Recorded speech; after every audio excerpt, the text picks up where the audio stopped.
is why I said that you have to have people in your life that help you to return. That's why God gave us, apostles and prophets and evangelists and pastors and teachers and folks that He gives us as disciples of Christ. A disciple of Christ is a person who makes other disciples so that they win us, and God sends other people to help show us, people that God puts in your journey. They are signposts to say, baby, I'm praying for you. Thank God for praying saints. Thank God for praying grandmothers and grandfathers and aunties and cousins and mamas and daddies that have to pray when a young person has lost their way. And now we've got old folks that have lost their way, and their grandchildren are having to pray, God, save my grandmama, save my granddad. Because, grandmama turning up and wilding out with her grandchildren in the club. And this is a new day. And God says, hey. He says, sweetheart, you need to take a look in the mirror. And where you are and what you're doing is not representative of who I am and your relationship with where it ought to be with me. And this is why my prayer, I want to be able to help be a signpost to direct people back to God, to say, come on, let's return. My prayer is Psalm 71 and verse 18. This is what it says. Don't leave me when I'm old and my hair turns gray. Well, it seems like that's already happened. Already gray. But let me tell future generations about your mighty power. God, don't let me die, He's saying. In other words, don't let me die, God, until I've been able to tell somebody else about you. Don't let me leave when I'm old and my hair turns gray. Let me tell future generations about your mighty power. Lord, I want to be able to show somebody else the way. I want to be able to show them the way.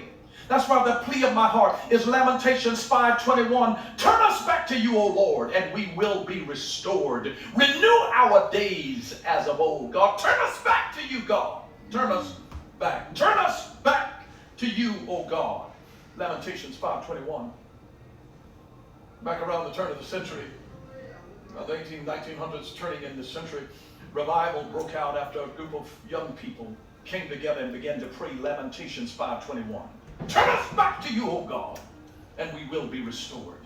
God is just looking for somebody that will pray until revival falls. I believe that we are on the precipice of revival now. If we get enough saints that will begin to turn their plates down and turn their prayer up and begin to implore the Lord and say, God, turn us back to you, turn us back to you, turn us back to you. Let me just say this to you, that God not only allows U-turns, He expects them from us. He not only allows U-turns, He expects them from us. God expects us to do a U-turn when you have gotten yourself in a wrong direction by your own wrong choices. You make your choices and then your choices make you.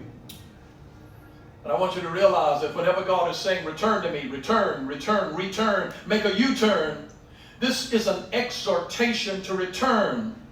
It's a clear indication that we have deviated from what is good and what is right. The word return literally means to turn back. Re means back. Turn means turn. When you return, you turn back. Return. It means somebody has left where they should be. Somebody has left. Return. Return. Old folks used to say, don't ever burn your bridges.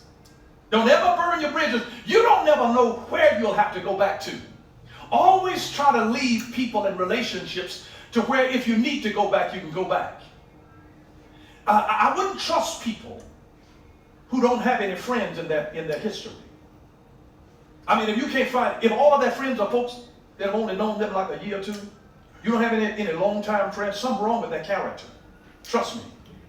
If you don't have people that can vouch for you over the years, it means you're so shaded that you have a carnage of so many broken and hurt relationships, damaged relationships. But when you return, it literally means turn back. Re means back. Whenever you find those little two words, the two letters, R-E, it means back. It means back, back, back, back. We're just like a car that gets out of alignment.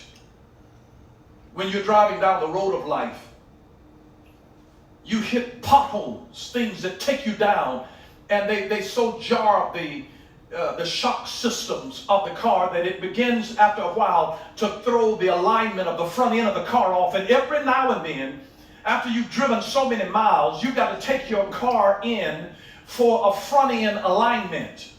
And then you've got to have all of your wheels balanced, because the potholes of life